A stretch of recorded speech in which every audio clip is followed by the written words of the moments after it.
আসেন আপনাদের আজকে একটা স্বপ্নের জায়গায় নিয়ে যাই, যেটা যাওয়া আমার স্বপ্ন ছিল, যেটা আমি ছবিতে দেখেছি।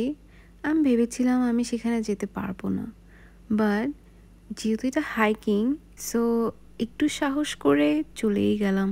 আসসালামু আলাইকুম এভরিওয়ান, কেমন আছেন সবাই? লাস্ট ভিডিওতে বলেছিলাম আমি যাচ্ছি বে অফ ফায়ারে।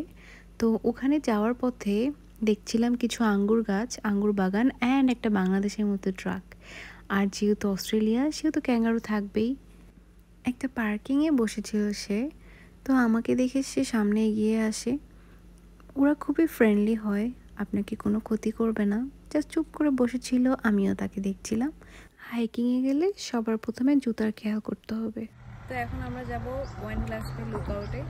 চলেন একসাথে যাওয়া যাক। 30 মিনিট হয়তো বা 40 মিনিটের একটা ওয়াক, হাইকিংয়ের মতো। সো দেখি যাওয়া যাক, যেতে পারি কি না। ওয়াইন গ্লাস বে,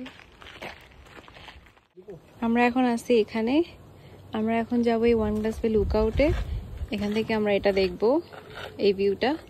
সো মেবি এখান থেকে দেখতে এই ভিউটা এরকমই লাগবে আশা করছি। আমি যদি যেতে পারি চলেন আপনাদেরও দেখাবো। Let's go.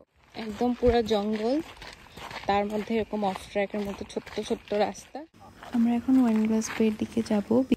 দীর্ঘ 50 মিনিট হেঁটে আসার পরে এই ভিউ দেখতে পেলাম ফাইনালি। আপনারাও নিশ্চয়ই দেখতে পাচ্ছেন। আপনারা দেখে কেমন লাগছে অবশ্যই আমাকে কমেন্ট বক্সে জানাতে ভুলবেন না। পারবো না বলেও পেরে গিয়েছি, চলে এসেছি। আসেন দেখি।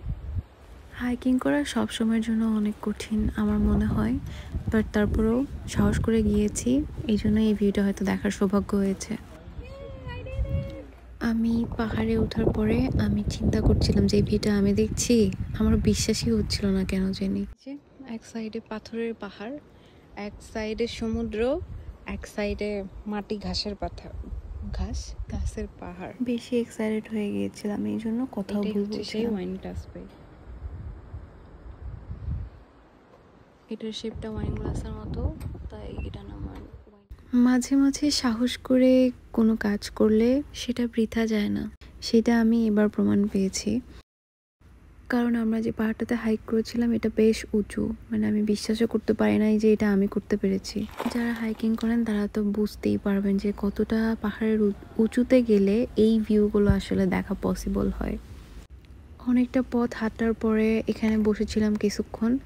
অনেক মানুষ ছিল, ওরা চলে যাওয়ার পর জাস্ট আমি কুইক একটা ভিউ নিয়ে নিয়েছি। এখানে ছবি তোলা বা ভিডিও করার জন্য জায়গাটা খালি পাওয়াটা অনেক টাফ, কারণ অনেক ট্যুরিস্ট ছিল যেদিন আমরা গিয়েছি। পাহাড়ের চূড়ায় এই পাথরের উপরে বসে আমি আসলে এটাই বলতে চাচ্ছিলাম। আমি বলছিলামও এটাই, বাতাসের কারণে আসলে ভয়েসটা আমি দেই নাই, এখন আমি ভয়েস ওভার করছি। যে এই যে ভিউটা এনজয় করছি, এই মোমেন্টটাই শুধু স্পেশাল। হয়তো বা আমার লাইফ থেকে অনেক কিছু চলে যাবে, বাট এই মোমেন্টগুলো থেকে যাবে আমার জীবনে। পাথর, পাহাড় আমার খুবই ভালো লাগে। হাইকিং করার সময় এরকম দেখলাম ছোট ছোট জায়গায় চেয়ার দিয়ে, পাথর দিয়ে বসার জায়গা করা, যাতে মানুষ টায়ার্ড হলে সেখানে বসতে পারে। যেহেতু সবটা পাহাড়ে এরকম সিঁড়ি ছিল, সো টায়ার্ড হওয়াটা খুবই নর্মাল, এই জন্য বসার জন্য ওরা জায়গা করে দিয়েছে। পাহাড়ের উপরে মাটি কতটুকু আছে জানি না, বাট এই যে ছোট ছোট পাথর, অনেক পাথর। এই পাথরগুলোই মানে আস্তে আস্তে বড় হচ্ছে। এই যে পাথরগুলো দেখালাম এগুলোই শুধু পায়ের নিচে আসছিল আর পাটা স্লিপ করছিল, মনে হচ্ছিল যে এই বুঝে পড়ে যাচ্ছি।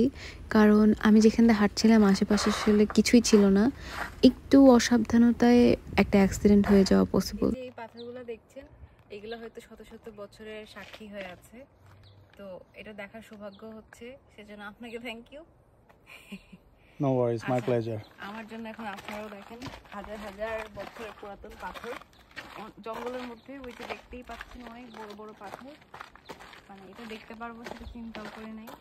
তো আজ এই পর্যন্তই। নেক্সট ভিডিও এই জায়গায় আসবে যেখানে pink beach and blue beach একসাথে। তো আমার পেজে থাকবেন সবাই এবং আমার ভিডিও ভালো লাগলে শেয়ার করবেন। ওকে, বাই।